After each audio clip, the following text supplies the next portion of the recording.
students, welcome to all. My name is Deep Mala Ramcharan, and today we will start NCRT class 12th Geography chapter 1st Human Geography, Nature and Scope part 2.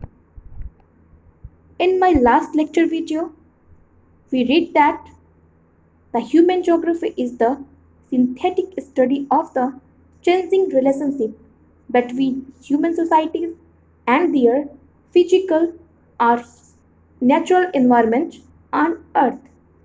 अर्थात मानव भूगोल भूतल पर भौतिक पर्यावरण एवं मानवीय संबंधों के मध्य परिवर्तनशील संबंधों का संश्लेषित अध्ययन है। यहाँ पर परिवर्तनशील संबंधों का आशय है कि प्रीमिटिव एज से लेकर मॉडर्न एज तक मानव के अपने प्राकृतिक पर्यावरण के संबंध किस तरह से चेंज हुए हैं। फॉर एग्जाम्पल के लिए जो प्रीमिटिव मानव था वो प्रकृति के साथ हार्मनी बनाकर अर्थात सामंजस्य बनाकर रहता था। वह प्रकृति को सुनता था, उसकी प्रचंडता से भयभीत होता था, लाइटनिंग से, थंडर से, इन सभी से भयभीत होता था और इनको देवी या देवता मानकर उनकी पूजा करता था।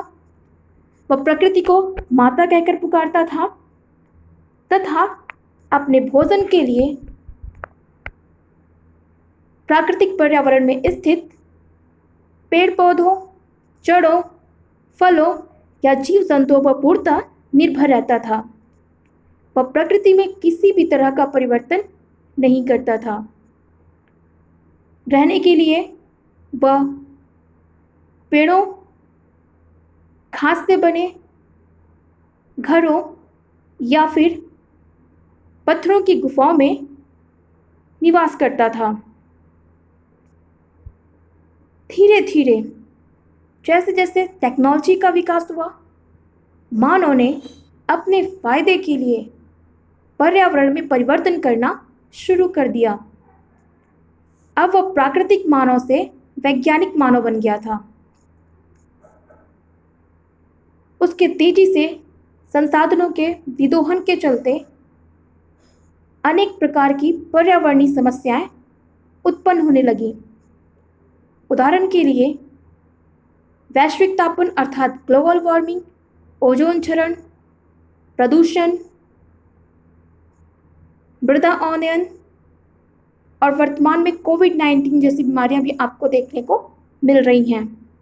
ये सभी जो है मानव के डोमिनेंट नेचर का ही परिणाम है। इन सब के होने के बावजूद इन सब के होने के पश्चात वर्तमान में हम सब ने यह सोचना शुरू कर दिया है कि किस प्रकार से फिर से हम प्रकृति के साथ सामंजस्य बना के रहें कि हमारा विकास भी हो और साथ साथ कि जो प्रॉब्लम्स आ रही हैं वो भी कम से कम हो। इस प्रकार हम देख रहे हैं कि मानव के साथ जो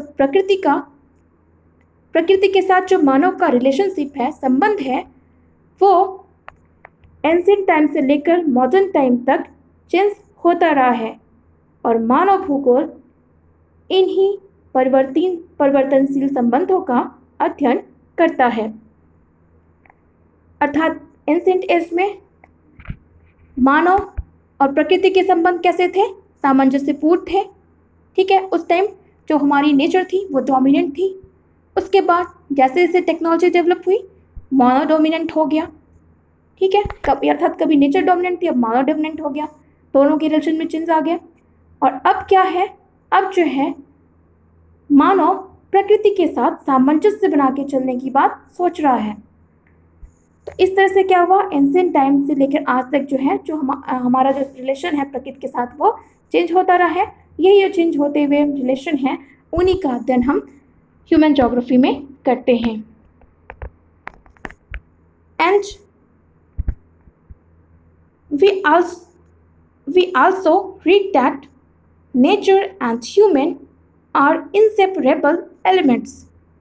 मानव और प्रकृति दोनों ही अविभाजित तत्व हैं। दरअसल जो मानव है वह प्रौद्योगिकी की सहायता से या टेक्नोलॉजी की सहायता से अपने फिजिकल या नेचुरल एनवायरनमेंट में चेंजेस करता है या उसके साथ इंटरेक्शन करता है।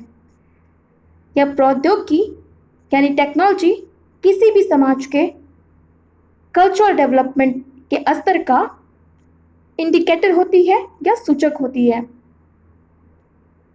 लेकिन बिना प्राकृतिक नियमों को समझे मानव कभी भी टेक्नोलॉजी का डेवलपमेंट नहीं कर सकता था।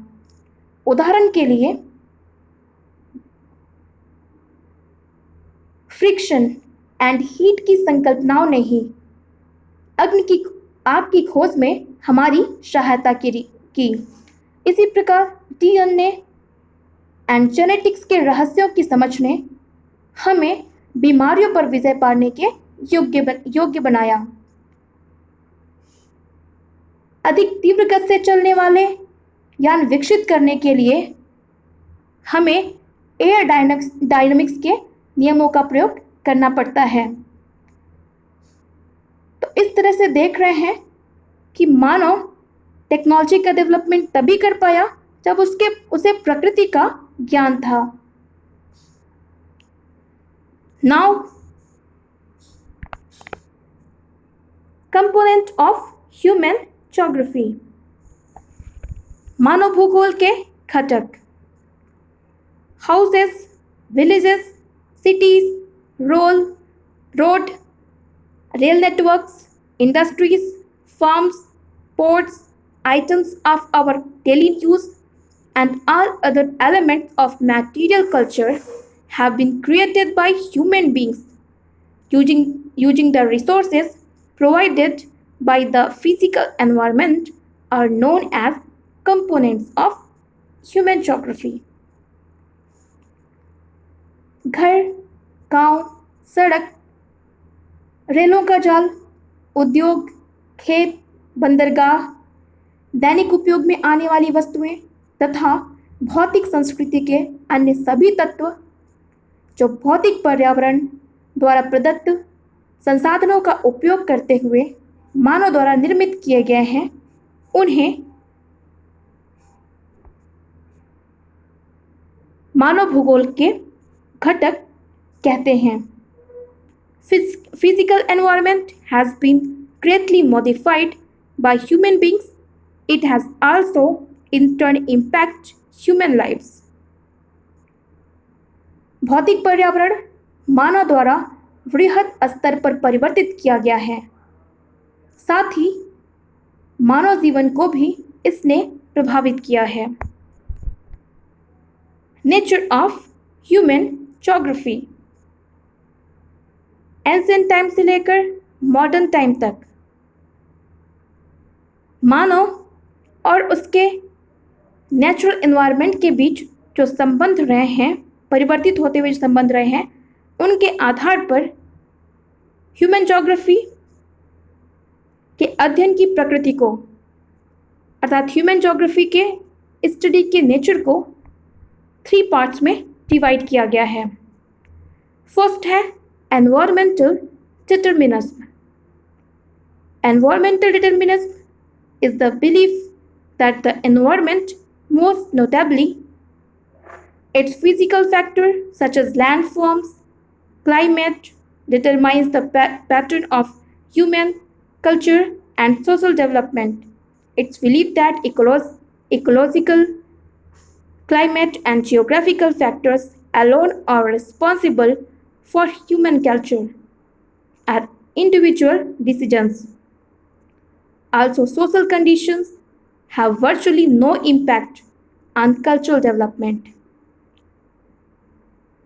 पर्यावरण नियतवाद, जैसा कि नाम से ही हमें पता चलता है, एनवायरमेंटल डिटर्मिनिज्म अर्थात वो वाद है, वो विचारधारा है जिसमें पर्यावरण को डोमिनेंट माना गया है।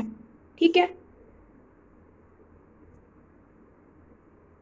ये जो कॉन्सेप्ट था, ये कॉन्सेप्ट जर्मन जोग्राफर फ्रेडरिक रैटजेल द्वारा दिया गया था और उनका मानना था कि जो प्रकृति होती है वही निर्धारक होती है। प्रकृति के जो लैंडफॉर्म्स हैं, जो क्लाइमेट अर्थात जलवायु है, वही मानव के सांस्कृतिक और सामाजिक विकास को निर्धारित करती है। पारिस्थितिकी, जलवायविक और भौगोलिक कारक ही अकेले मानव के सांस्कृतिक और व्यक्तिगत विकास के लिए या व्यक्तिगत निर्णयों के लिए जिम्मेदार होते हैं। मानव के सामाजिक दशाओं का उनके सांस्कृतिक विकास पर कोई असर नहीं पड़ता है। इवन जो फ्रेडरिक रैटजेल की शिष्या थी एलन चर्चिल सैम्पल, उन्होंने यहाँ तक कह दिया कि the man is the product of earth surface. मानव पर्यावरण की उपज है।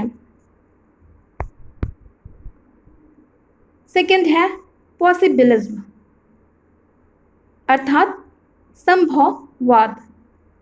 Possibilism is the philosophy introduced by Fabre to explain man and environment relationship in a different way of determinism, taking man as an active agent in environment, which asserts that natural environment provides options, the number of which increases as the knowledge and technology of a cultural group.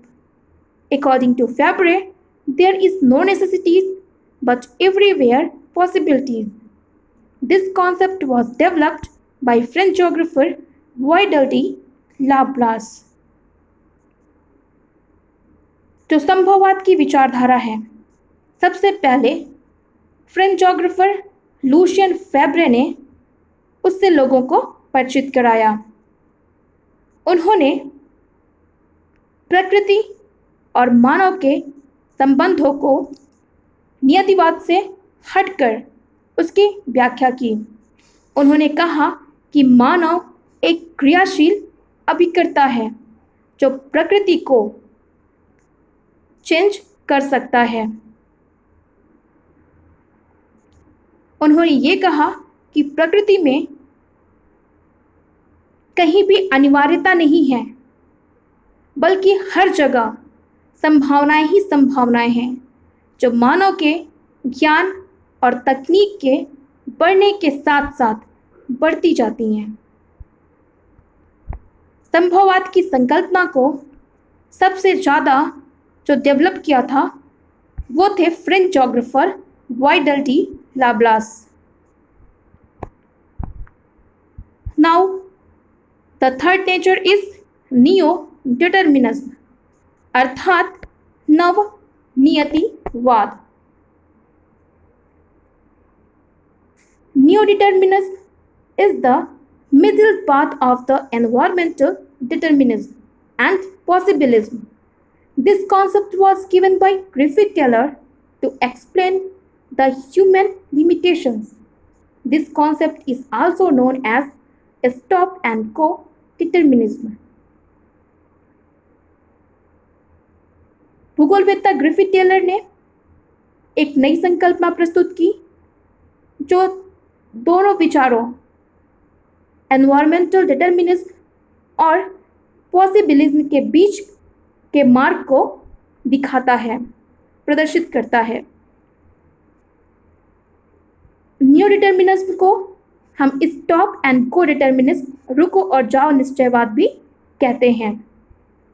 Those of you who live in cities and those who have visited a city might have seen that traffic is regulated by lights on the crossroads.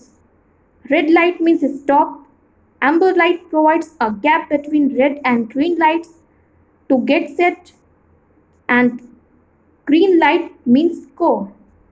The concept shows that neither is there a situation of absolute necessity, nor is there a condition of absolute freedom. It means that human beings can conquer nature by obeying it. They have to respond to the red signals and can proceed in their pursuit of development when nature permits the modifications. It means the possibilities can be created within the limits which do not damage the environment, and there is no free run without accidents. The free run, which is the developed economies attempted to take, has already resulted in the greenhouse effect, ozone layer depletion, global warming, receding glaciers, and degrading lands. The new determinist conceptually attempts to bring a balance, nullifying the either or dichotomy.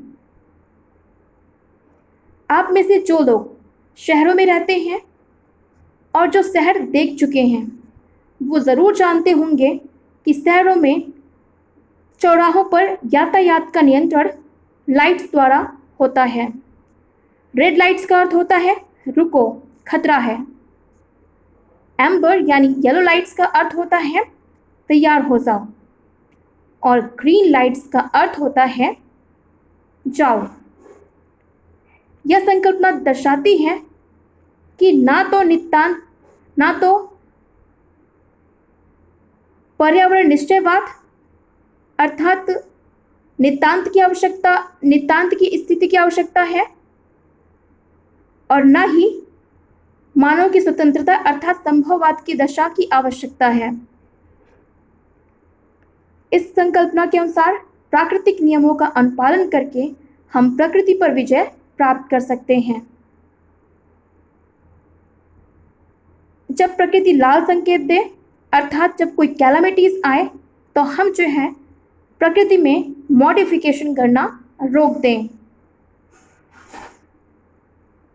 और पर्यावरण की हानि को कम कर दें।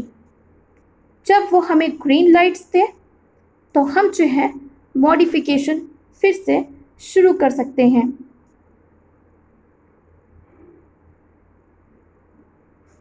अगर हम उन सीमाओं में जो पर्यावरण की हानि नहीं करते हैं संभावनाओं का प्रयोग करते हैं तो अंधाधुंध जो दुर्घटनाओं की रफ्तार है उसको हम कम कर सकते हैं। विकसित अर्थव्यवस्थाओं वाले देशों द्वारा जो अंधाधुंध तरीके से संसाधनों का दोहन किया गया है उसी के परिणाम स्वरूप ग्रीन हाउस इफेक्ट, हरित गृह प्रभाव, ओजोन परत अवक्षय, पीछे हटती हिमनदियाँ और निम्नीकृत भूमियाँ आज जैसे समस्याएं उत्पन्न हुई हैं। इस प्रकार नौ निश्चयवाद पर्यावरण नियतवाद यानी डिटर्मिनिज्म और पॉसिबिलिज्म के बीच जो है एक संतुलन बनाने का प्रयास करता है।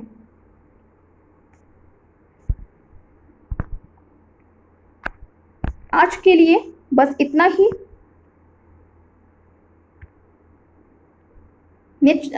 Scope of human geography and changing paradigms of human geography वो हम कल फिर से कंटिन्यू करेंगे। आज की वीडियो से रिलेटेड कोई क्वेरी हो तो आप मुझे नीचे दिए गए कमेंट बॉक्स में लिखकर पूछ सकते हैं।